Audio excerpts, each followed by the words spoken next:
to the NXT Podcast, your home for weekly NXT reviews and insight. The beautiful part of NXT is that when one dream ends, another dream begins. Find all of your NXT news, recaps, and analysis right here.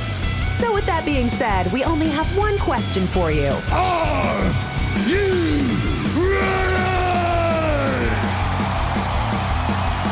We thought so. Let's get the show started right now. Hey guys, welcome to the NXT review for December 24th, Christmas Eve. Merry Christmas, and for all of our Jewish friends, Happy Hanukkah. Today is the second day of Hanukkah as I tape this. This is Jay, your NXT reviewer. I'm getting to you. Holidays are always crazy, as you know, but we are back with the NXT review. This was a NXT episode that was airing. It was taped. Obviously, we all knew it was going to be taped. Nobody ever thought that they were going to have the NXT wrestlers wrestle on Christmas Eve. So the show took place from Lowell, Massachusetts. It was taped on December 17th, and then was aired on December 24th. And this show was okay. A lot of highlights and a couple of lowlights. Excuse me, I'm sorry for coughing. My whole family's getting over either COVID or just being sick, so unfortunately I still have the cough, as I did last week if you listened. Anyway, so let's talk about the NXT show from December 24th. And by the way, I have looked at the guide on my cable box or my cable app, and Spectrum, I guess I have. And they do have that. It's listed on the guide for NXT is listed to be on the guide for New Year's Eve. Don't know how they're doing it yet. They didn't announce any matches from what I remember from the show. I don't remember them announcing any matches for next week. So if there's a show on New Year's Eve, I will review it. And if there's not, then don't expect an NXT review next week. But all of us are just waiting for January 6th, 7th, and 10th at this point, I think. That's the week that Raw comes on Netflix. We have New Year's Eve on January 7th on the CW, and SmackDown goes to 3 hours. So I think we're all just kind of waiting for that. But this show on Christmas Eve started out with a bang. We had Stephanie McCare versus Cora Jade. These two have been going back and forth for a while, for a couple weeks now, and this kind of culminated in this match. So this was a really good match. I love Stephanie. If you've listened to this review at all, you know that's the case. But Cora Jade is solid. Actually, a little side note, I saw on Instagram, I think, a video, or maybe TikTok, I don't know, one of those, that a little vignette or a little video of like an 11-year-old Cora Jade meeting CM Punk, and I thought that was really cool. I always love to see, like the referee Jessica Carr, there's a lot of pictures of her from like the early 2000s with different wrestlers, so I always thought that was really cool. And I like Cora Jade. She's good at what she does. She's a great heel. She should never be like Ethan Page. She should never be a babyface. There's other wrestlers that could go both ways, babyface, heel, but Cora Jade definitely is a great heel. So, like I said, this was a great match. In the end, you have Cora Jade use a gut wrench suplex for a 2 count, and then she was displaying her frustration, and Vicor denied the double underhook DDT and hit her with a spinning back kick. And then Vicor connects with the package backbreaker to pick up the victory. Then after the match, and so Stephanie starts leaving. Cora Jade's in the ring, and she's hurt. And all of a sudden, out of nowhere, Kalani Jordan comes out with a kendo stick, or Singapore cane, whatever you want to call it, same thing, and just starts beating on Cora Jade, which I found really interesting, and to the point where she was starting to beat on her so bad that Stephanie actually came in and had to rip her off. Had to take her off of Cora, which I thought was really interesting. And then it went really fast into a commercial. It was kind of weird, actually, the way it worked.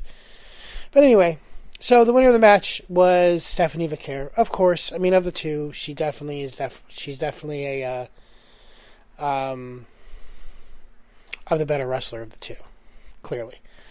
Then we have a short vignette with the family, and so basically, at the end of the night, or actually the second to last thing that happens tonight, is a Christmas Fatal 4-Way tag team match where the winner gets a tag team title match against Fraxium on New Year's Evil.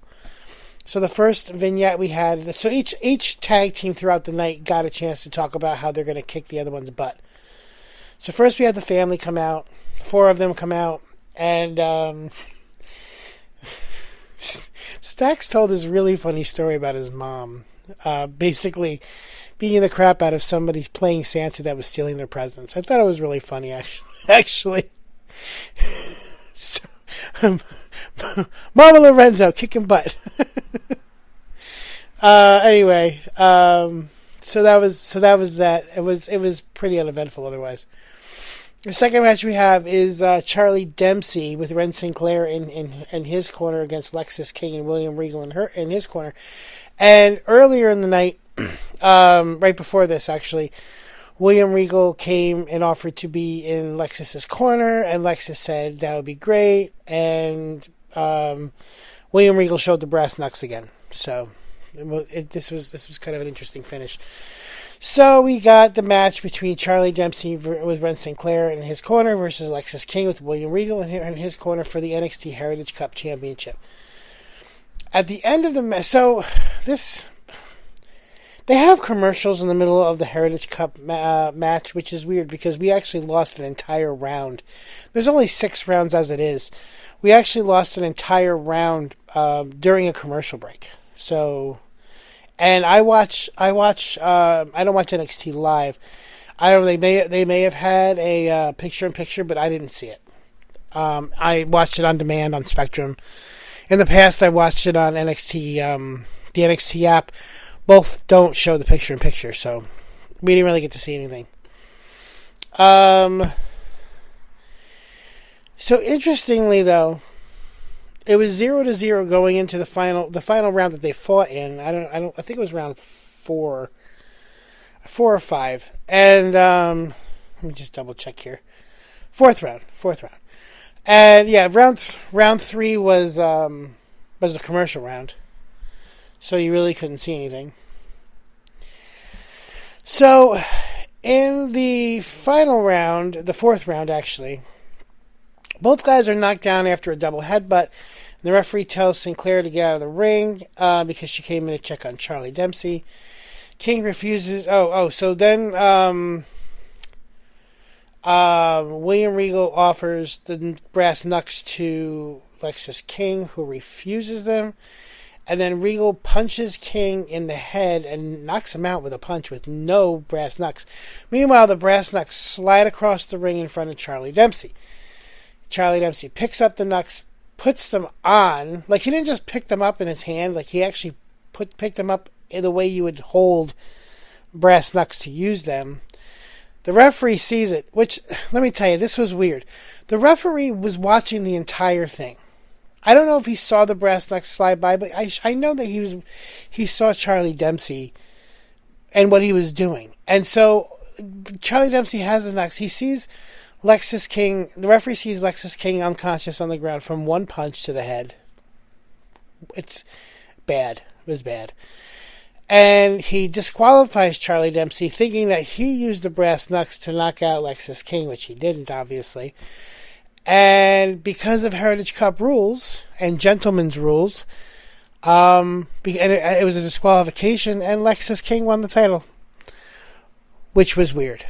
And of course, Booker T is like, what are we talking about here? I never heard winning a title on a disqualification. Well, that's the whole thing was just awkward.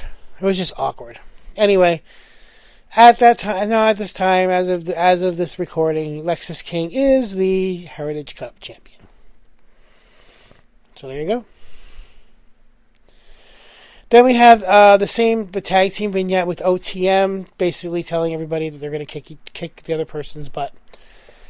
I'm trying not to use bad words, but sometimes it's hard. Like it just feels forced when I say butt. How about they're basically going to say they're going to kick their ass. So then Kalani Jordan and is talking. First, she comes out talking to Stephanie Vaquer, telling her that she didn't need her help, that she's fine, that he talks about hypocrisy.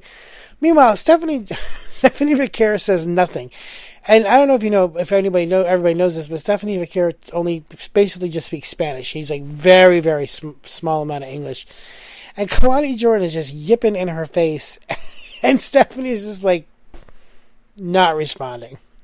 I don't even know if she understood what she said. So finally Lola Vice comes in, who, thank God, speaks both Spanish and English. And then Kalani just lays into her and says that she interfered in all of Jada Parker's matches, and so she's a hypocrite. And then Kalani Jordan runs off, and then Stephanie and Lola just kind of look at each other dumbfounded. So anyway, it was a pretty interesting. It was an interesting segment. I was just, like I said, Stephanie Vaquer just looked like she had no idea what Kalani Jordan was saying, and I could be wrong. Stephanie Vaquer may speak completely fine English. I don't know. I'm just saying she said nothing the entire time. Third match, we have the Unholy Union versus Fatal Influence, and Fallon Henley in Fatal Influence's corner. So the Fatal Influence duo would be JC Jane and Jasmine Nix. As the match starts getting on, we see Kaden Carter, Katana Chance. They're standing up in the rafters next to Santa, which is kind of weird. And then as the match goes on even further, you've got Gigi Dolan and Tatum Paxley and Shotzi come out next at ringside. And eventually, Kaden and Katana come down to ringside as well. This was a good match. I really enjoyed this match. Gigi... Well, let's just say this. Gigi and...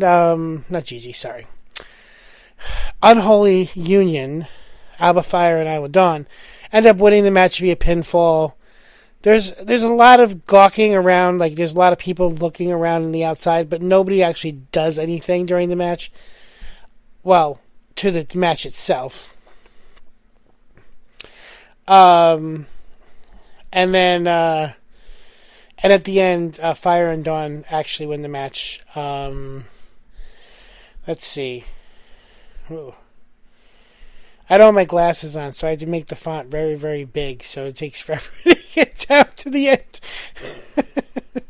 So, Chance and Carter on the outside. Jane decks Fire with a back elbow smash. Gigi, so this is after the match, actually. The referee losing control. Fire tags and Dawn. Unholy Union connects with their flatliner twisting DDT combination to pick up the victory. So the winners of the match are the Unholy Union. I really hope Unholy Union goes back because they need women's tag team, good women's tag teams in the main roster. So thank you very much for your contribution to NXT tonight. Now go back to the main roster where you're sorely needed. Please. Then we got Izzy Dame, and she takes issue with the friendship that Zarya and Sol Ruka have developed. Izzy is also tired. It's like Sean Spears comes out while they're... So this segment starts out with Zarya and Sol Ruka kind of having a conversation about what happened last week. Izzy Dame comes out and says, Zarya, you shouldn't have any friends. Friends are just trouble. That's why I do things by myself. And then Shawn Spears and his duo come out and just kind of stare at Izzy Dame. It's just weird. And Izzy basically is like, stop stalking me. And they go away. So everything tonight was like, except for the Stephanie and Cora Jade match so far, everything is just awkward. It's just like weird. Which is not normal for NXT, to me anyway. Hank and Tank then do their part in the vignette. They're also in the Fatal 4-Way match later on. And then later on, we have Kaden Carter and Katana Chance backstage, and they get confronted by the Metaphor ladies. Metaphor. I always say it wrong. Metaphor. Again, these two tag teams are supposed to be on the main roster. Raw's going to 3 hours. SmackDown's going to 3 hours. Get them up there. I'm sorry, but these Katana Chance, Kaden Carter, and Metaphor ladies, they all need to be on the main roster. Like, get them out of NXT. We've got enough women in NXT. We don't need them. Let them do their kick butt. I forced it again, right? Let them do their kick-ass tag team stuff on the main roster on Raw and SmackDown. It doesn't have to be on NXT. There's plenty of there's 6 hours without PLEs. There's 6 hours worth of time for them to do it during the main roster. They don't need to take up the 120 minutes of NXT. Okay, fourth match was Ashanti the Adonis versus Dion Lennox. And I don't know if you remember last week, Ashanti thought that Dion was hitting on Carmen Petrovich, so we ended up having this match between the two of them. At the end of the match, we've got Lennox hits a Northern Lights suplex and follows that with a spine buster. Then Lennox hits a running power slam for a 2 count. Oh, Nikita Lyons comes out, kind of flaunting herself in front of Ashanti the Adonis. She ends up putting Adonis' foot on the bottom rope so that he couldn't get the pin. And then Lennox goes for the O'Connor roll, but Adonis rolls him over to pick up the victory. Again, awkward. It was an awkward match. So I guess I said it was okay. I mean, this had some highlights. This episode had some highlights. Anyway, the winner of the match is Ashanti the Adonis via pinfall. Then we had a Roxanne Perez video package talking about her time in NXT and all the accomplishments she has. She wasn't on the show per se, but she did have this video package. Listen, we all know Roxanne Perez is awesome. Like, I kind of give her crap, but at the end of the day, Roxanne is a great wrestler, and someday she's going to be on the main roster as a future Women's Intercontinental U.S. champion. I don't know if she's... Well, I don't know if she's big enough to be one of the main title holders, but then Liv Morgan's not that big either, so who knows. Anyway, then Lexis King, he's talking to Sarah, the interviewer, Sarah Schreiber, and she keeps trying to ask him about the way he won the match, and he kept saying, "I'm sorry, I can't talk, I have no time for questions," and he moved on, so... Oh, okay. I didn't see this. Okay, so I didn't see this when I was watching the show, but next week on NXT will be the 2024 NXT Year-End Awards Special. And Kalani Jordan will go against Lola Vice, and Metaphor takes on Gigi Dolan and Shotzi. Metaphor takes on Gigi Dolan and Shotzi. And Kaden Carter, Katana Chance and Kaden Carter in a triple threat match. So, okay, we do have a couple matches scheduled. Again, notice, all women's matches. I'm just saying, we don't need them there. Then we had a promo by Ethan Page. And he says, "I've seen the outrage on social media. Ethan Page, how could you break the jaw of NXT's favorite son, Javon Evans? Well, the person to blame for my heinous attack is Javon Evans. I had to listen to you carry on about how great your year was. Well, now it's ending. Eating through a straw. Thanks to me. Javon, you talked about my personal life. You wanted me to show the entire world the real Ethan Page. Well, you got it. I still hear the sound of your mandible cracking. You laying there in shock and pain and fear. No longer the kid with an infectious, I think it's supposed to be infectious, smile. because I took that from you. I've had to reflect on my actions. Maybe I should feel some sort of remorse or regret, but I don't. Last week was the highlight of my year, so thank you, Javon, for helping me find my smile by taking yours. God, I love heel Ethan Page. I really thought that they were going to turn him into a babyface, and they tricked me. They absolutely tricked me. But a heel Ethan Page is just so good, and he just needs to forever stay a heel. Same as Corey Jade. He needs to forever just be a Richard, if that makes sense. If you know, you know. Okay? All right.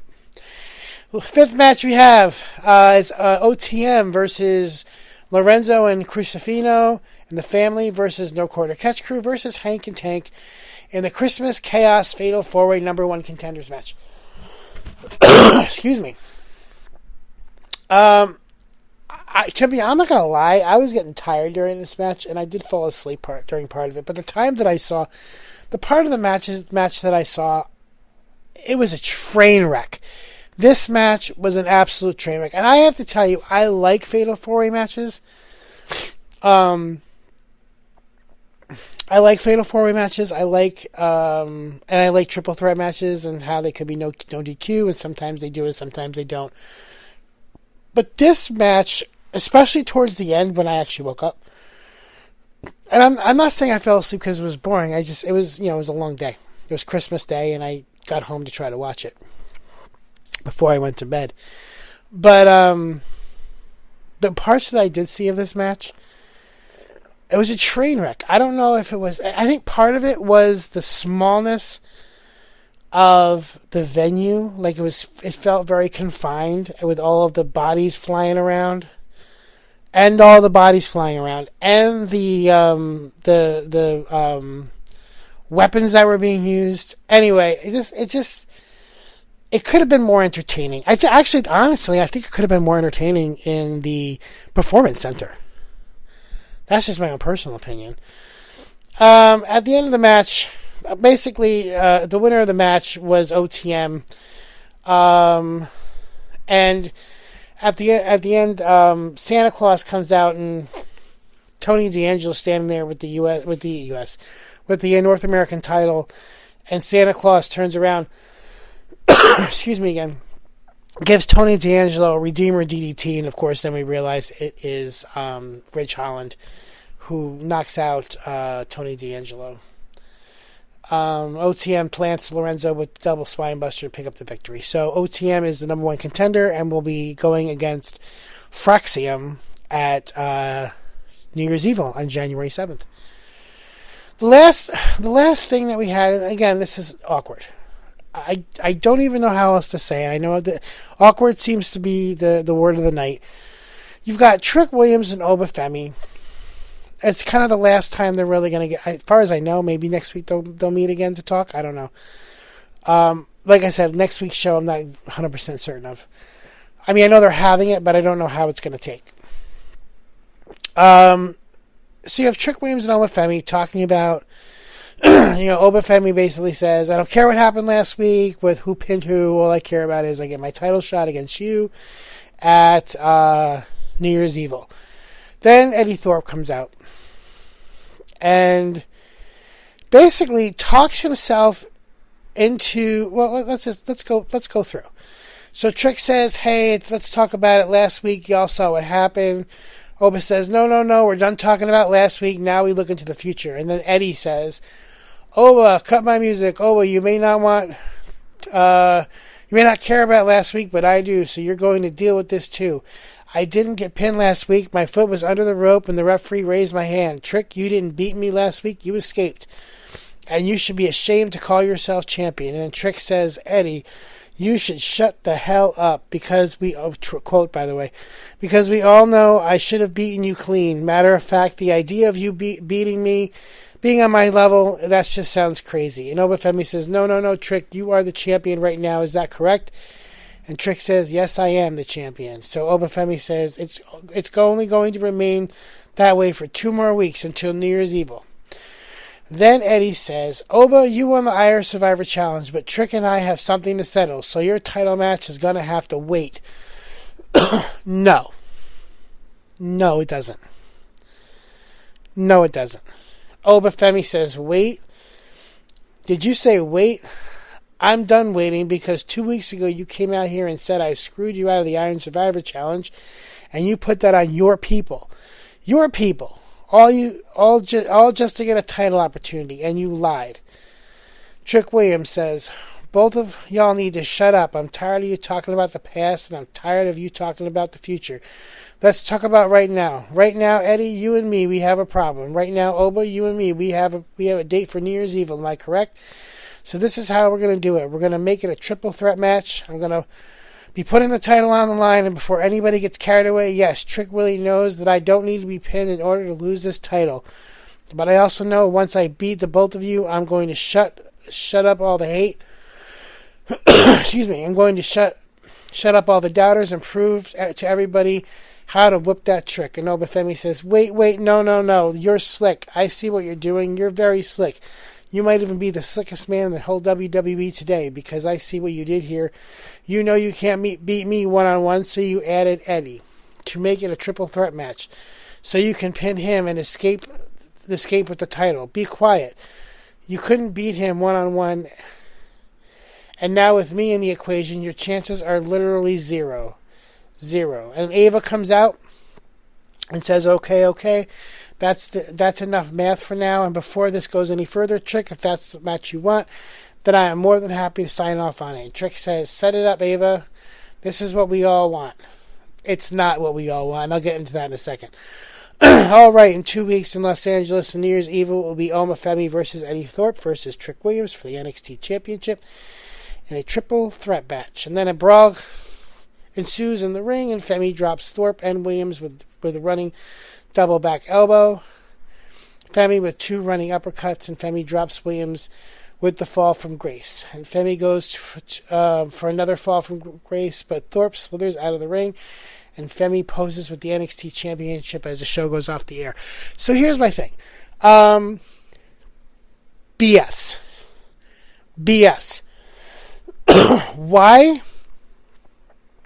Why, for the love of God, do they have to put Eddie Thorpe in this? This was going to be a fantastic match. Fantastic match between Trick Williams and Oma Femi. I was so looking forward to that. And now to put this dude in the match for an event that they were billing as big, because it's the day after a Monday Night Raw debut. And by the way, again, if you're outside the United States, you're watching all this stuff on Netflix. Why, for the love of God, would they make this a triple threat match? The only thing I can think of is that, and I know we're talking 3 months away, 3.5 months away, is that they're waiting to do Trick versus Obafemi one-on-one at Stand and Deliver in April. It's the only thing that I can think of why they would do it this way. Because this match between Trick and Oba was an awesome match by itself. It didn't need any other BS. I don't get it. And if you please can explain it to me make it make sense to me. Make it make sense. I'm frustrated by this. I'm frustrated by this because I was so looking forward, and I can't imagine a bunch of you listening to this right now weren't looking forward to Trick versus Oba. One-on-one. May the best man win, and may the loser go to the main roster. Right? Anyway, tell me what you think. And don't forget Patreon. Don't forget ad-free on Apple Music. And don't forget we're on Spotify. And next week there's going to be a show on Tuesday. I will review it. But in the meantime, have a great weekend. Happy New Year. Well, I'll say Happy New Year to you next week. Merry Christmas and Happy Hanukkah. And I will talk to you next week. Thanks for listening to the WWE Podcast. Don't forget to subscribe on your favorite podcast app. so you don't miss a show. Or head to WWEpodcast.com. And for all of these shows ad-free, head over to patreon.com/WWE Podcast. Until then, we'll see you next time.